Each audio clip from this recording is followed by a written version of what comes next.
Greetings. This is Prophet Max Angel, God's mouthpiece and God's instrument. Guys, tonight I'm not going to be taking up much of your time. I just want to share something with you. Very short, very simple.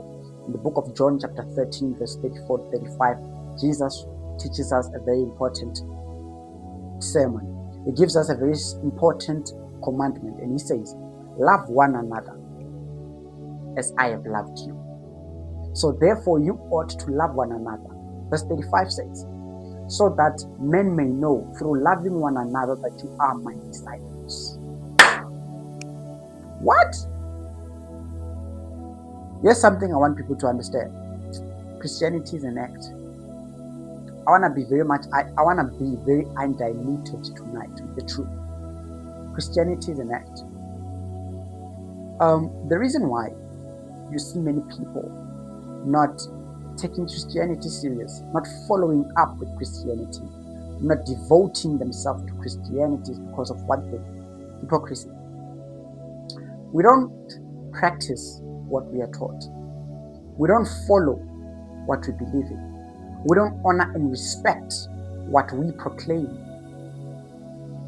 If you are not gonna respect, honor, follow what you proclaim, what you confess, what you declare yourself to be, a Christian, yet you don't practice, you don't respect the same word, the same sermons, the same law, the same commandments, you don't honor, you don't respect, you don't follow, you don't practice it, who will you convince to start doing things in likeness of Christ if you yourself that is introducing Christianity to them don't follow, don't respect, don't honor the same belief system, the same act of faith, the same religion that you, or the so-called what you call religion that you don't follow?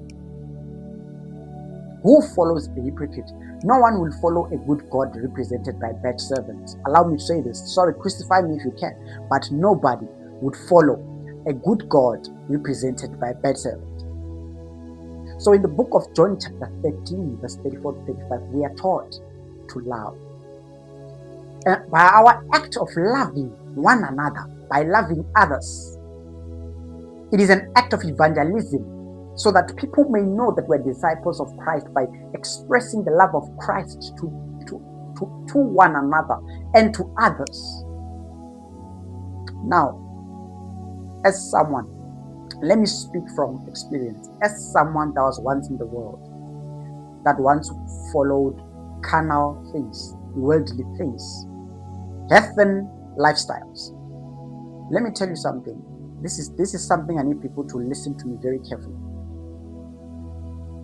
In my life of Christianity, when I compare my life of Christianity to the life that I lived in the world, it's two completely different things. And there is something I've learned from the world, that many Christianity, but that the religion of Christian, or the people, or the believers of Christianity do not give. When I was in the world, there's something I've learned. When I used to go to pubs, clubs, and gatherings, and festivals, and everything, let me tell you something. If you are someone that drinks alcohol and you go to a place of drinking, you'll never come back sober, because there will be a supply of alcohol given to you out of an act of union and togetherness and love. I have never in my life, let me say this, I have never in my life, when I was in the world, walked to a tavern sober and came home sober. Never. I have never went to a tavern sober and meet other drinkers and come home sober. I have never in my life walked out of a tavern at 2 a.m., 3 a.m. when they were closing and everyone had to get home, and walked because there was no transport. Never in my life. I'm not gonna lie, I'm being honest. Never in my life. I've never seen a smoker going to a place where there is smokers and not getting a puff of cigarette, or being able to smoke a cigarette. Never in my life. Someone can be hungover and drunk and have a headache. The moment they walk to a place where there is alcohol, there will be an unlimited supply free of charge. of alcohol, because people that are in the world, they share the sin that they portray before one another. There is this thing that we say in my language, if I'm to explain it to you in English, that never deny someone a cigarette because it is a killing mechanism. You know what I'm saying? So they are so eager to share what's dark, what's wicked, what kills, what's unrighteous, what condemns, what destroys, what distracts. But we Christians, we are stingy with what gives life. We are stingy with what builds. We are stingy with what constructs peace. We are stingy with what heals. We are stingy people. Why? I don't know. It's just something that God has been talking to me about recently.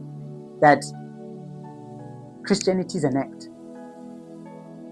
I've seen it, and I'm not gonna lie. I wanna compare this. I wanna be honest. Trust me, I'm not a hypocrite, and I'm not gonna be selling people lies. I wanna tell the truth. This is a reality that I'm experiencing, something that I've studied, something I can prove.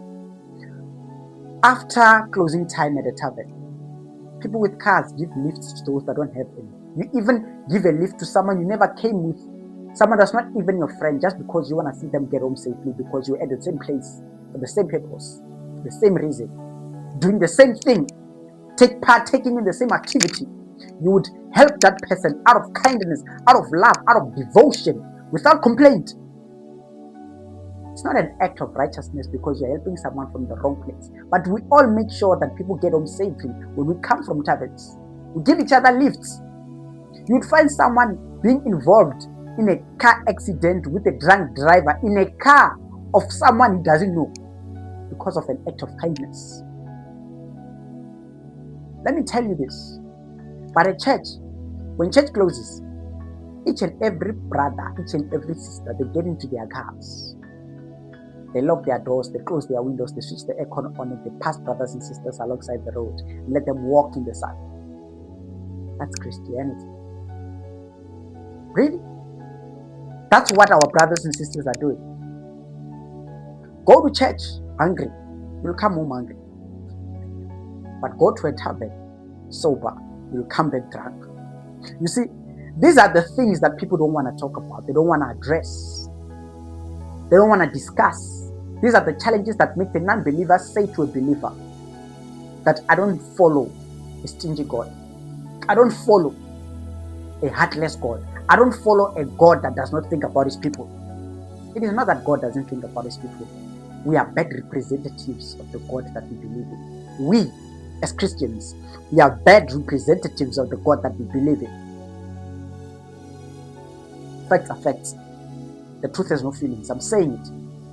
We are bad representatives of the God that we want to introduce to people. That's why I'm saying nobody will accept a good God represented by a bad servant.